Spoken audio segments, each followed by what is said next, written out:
Assalamualaikum warahmatullahi wabarakatuh. Selamat pagi, saya Wahdatul Mawaddah selaku moderator kelompok 6 yang akan memimpin jalannya diskusi dan penyampaian materi.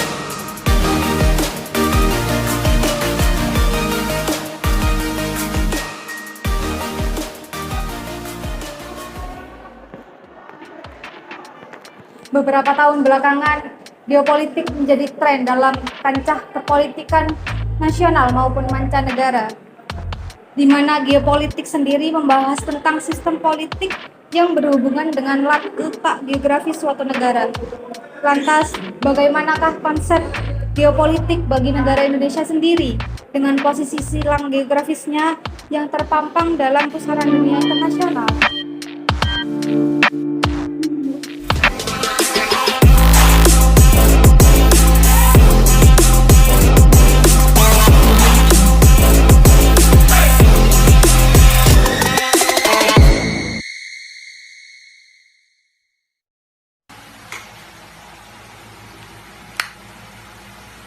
Okay, she keep calling every single night. And I don't mind, but I keep right.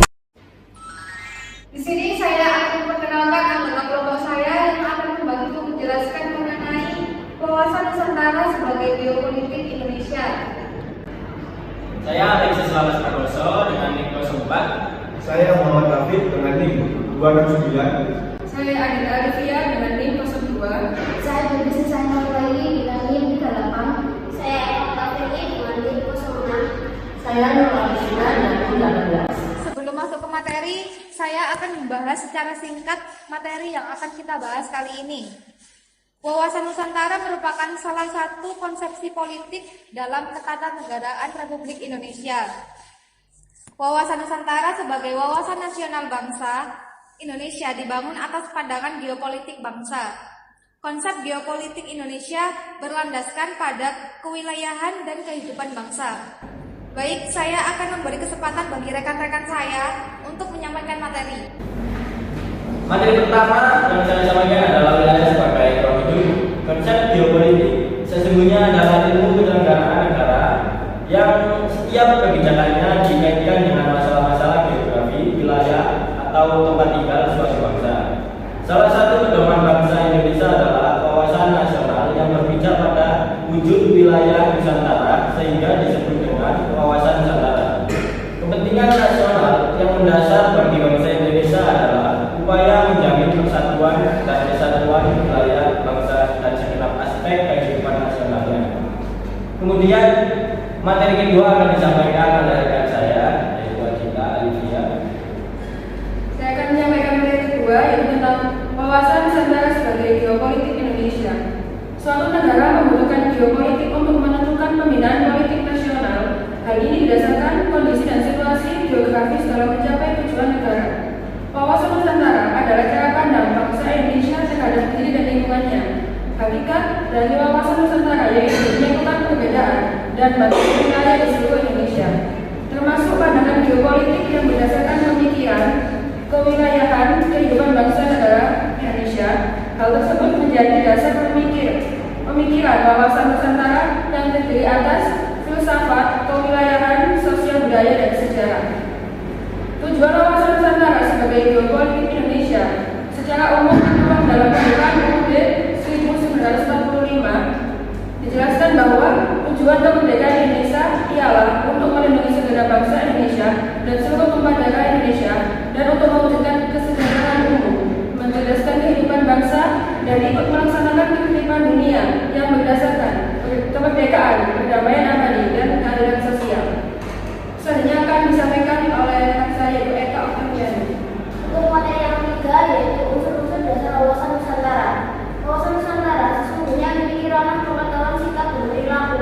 Jika wawasan Nusantara dijadikan kontekstual dan isi, maka wawasan ini harus dijiwai oleh Pancasila dan Undang-Undang Dasar 1945 yang dijadikan rambu-rambu nasional sebagai sumber inspirasi untuk pengembangan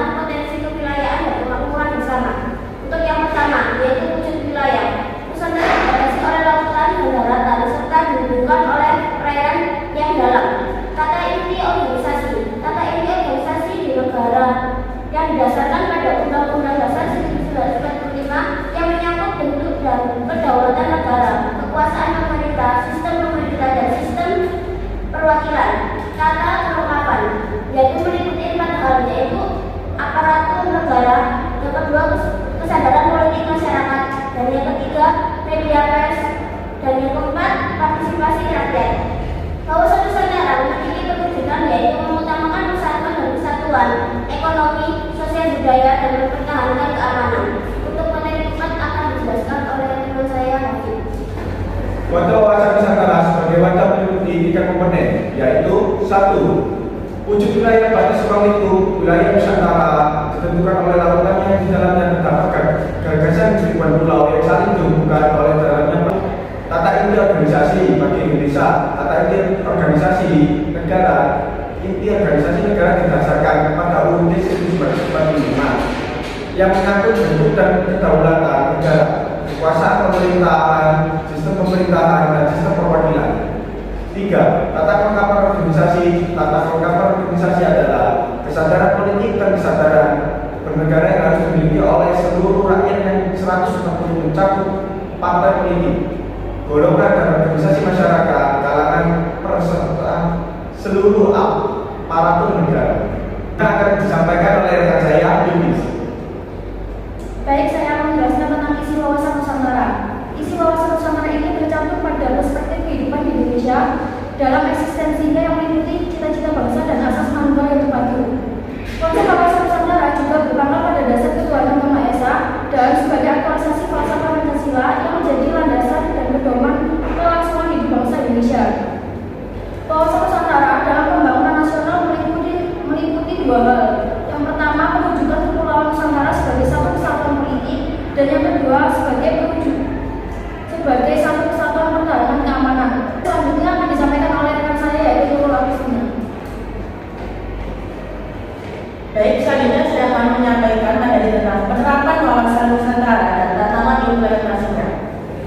Penerapan wawasan Nusantara yang telah diketahui bersama bahwa sampai saat ini problematik kehidupan masyarakat berbangsa dan bernegara tidak pernah berhenti dan malah semakin rumit dan kompleks. Kompleksnya tantangan ini juga didorong oleh penetrasi globalisasi yang sorot dengan nilai-nilai yang kadang bertentangan dengan kepribadian dan jati diri negara. Baik, setelah materi yang disampaikan oleh rekan-rekan saya, selanjutnya kita akan membahas kasus tentang lepasnya Timor Leste dari Indonesia. Wawasan Nusantara yang pernah terjadi di Indonesia salah satunya adalah sengketa pecahnya negara Timor Leste yang terlepas dari negara kesatuan Indonesia. Ketika membahas Timor Leste atau yang sekarang disebut dengan Timur Timur, sama halnya kita mengenang luka lama yang sudah sejak lama hilang. Wilayah itu dulunya merupakan bagian dari wilayah Indonesia. Namun, setelah jejak pendapat, Timor Leste membelah menjadi bagian negara sendiri yang terlepas dari negara kesatuan Republik Indonesia. Dilihat dari jejak asal-usulnya, Timor Leste merupakan wilayah jajahan Portugis pada masa silam. Banyak pendapat bahwa rakyat Timor Leste merasa tidak diperlakukan setara atau sama dari Indonesia lainnya. Atau dalam artian lain, rakyat Timor Leste tidak pernah merasa menjadi bagian integral dari bangsa Indonesia sendiri. Bagaimana pendapat kalian mengenai hal tersebut? Silakan bagi tim pro bisa mengutarakan pendapatnya. Baik, saya setuju dengan adanya pernyataan tersebut karena pada tahun 19 mengumumkan kemerdekaan Timor Leste dari jajahan Portugis. Namun setelah 9 hari, Indonesia menginvasi Timor Leste dan menjadikan Timor Leste sebagai provinsi ke-20. Apa ada saudara dari tim kontra? Penyanggahannya ini sepertinya kalau dilihat dari sebab akibatnya itu tidak mungkin bahwa kalau Indonesia itu tidak boleh belajar. Mungkin karena adanya Indonesia ini merasakan kekhawatiran yang disebabkan oleh terjadinya deklarasi Baliho. Deklarasi ini tuh tidak memiliki dukungan dari mayoritas masyarakat Timur Timur maupun dunia, dan kekhawatiran ini itu juga dirasakan oleh Amerika Serikat dan Australia. Hal inilah yang menjadi faktor utama mendorong operasi militer tersebut itu beroperasi, dan operasi tersebut dinamakan dengan operasi Kejora. Mohon izin moderator untuk menyapa dari tim kontra. Tidak silakan. Baiklah, bagaimana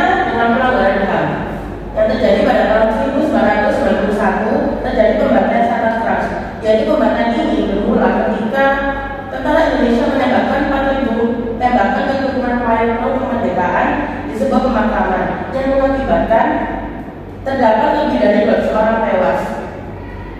Baik, saya beranggapan kalau Anda menyatakan bahwa itu adalah pelanggaran HAM, bagaimana kalau kejadian pada 1974 yang rakyat terintegrasi yang dibantai oleh rakyat untuk kemerdekaan, apakah itu bukan sebuah pelanggaran HAM?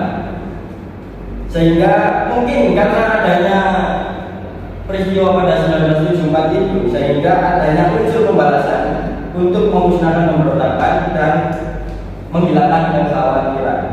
Mungkin itu. Menurut saya, adanya referendum jejak pendapat Timur Timur ingin memisahkan diri dari Indonesia karena ketidakpastian di bidang ekonomi, pendidikan, pembangunan dan politik. Setelah ini terjadi keputusan yang berujung pada ketidakpercayaan terhadap negara sendiri, yang pada akhirnya melahirkan perlawanan terhadap negara sendiri. Menurut saya, pernyataan tersebut sedikit menunjukkan pihak Indonesia ya sebagai apa yang posisi Timur sepertinya. Padahal Australia dan Portugis memiliki niat untuk menguasai dan mereka memiliki kepentingan dengan urusan bumi Timur Timur terkait hasil seperti minyak, gas, dan helium. Bukannya kami menyebutkan Indonesia, tapi pada dasarnya Indonesia telah menyakiti hati Timor Leste. Apa yang menyebabkan Anda menyimpulkan bahwa Indonesia telah menyakiti hati Timor Leste? Apakah ada sesuatu yang bisa saya tanyakan? Apakah kalian lupa dengan pelanggaran HAM dan ketidakadilan Indonesia terhadap Timor Leste? Apa itu bukti yang cukup kuat untuk Indonesia menerima itu? Jika dikembalikan lagi ya, 4.000 peluru yang menewaskan 200 orang. Bagaimana yang di tahun 74? Kita belum tahu ya terjadi berapa, tapi itu menewaskan 60.000. Jika dibandingkan dengan 4.000, maka jumlah 60.000 lebih besar. Apakah Timor Leste tersebut mengakui dan ini dia disebut dengan pelanggaran HAM yang lebih kecil daripada yang dilakukan Indonesia? Korban jiwanya tidak main-main, 60.000 bukan 4.000. Berarti jatuhnya Timor Leste telah menyakiti Indonesia sehingga Indonesia terpaksa melepaskan. Timor Leste lebih dulu menyakiti kita. Dan Timor Leste juga punya keinginan untuk merdeka sendiri karena merasa mampu mungkin untuk membebaskan sendiri. Baik, cukup sekian diskusi kita kali ini. Cukup menegangkan ya teman-teman perdebatan kali ini karena Kontra juga memberikan argumen yang cukup kuat. Begitu juga dengan tim pro dengan pendapatnya. Jadi saya tutup diskusi kali ini dengan kesimpulan bahwa perpisahan wilayah antara Indonesia dan Timor Leste terjadi karena perselisihan antara Australia dan Portugis yang menyebabkan Indonesia dan Timor Leste mengalami perpecahan. Sekian dari kelompok kami. Wassalamualaikum warahmatullahi wabarakatuh. Waalaikumsalam warahmatullahi wabarakatuh.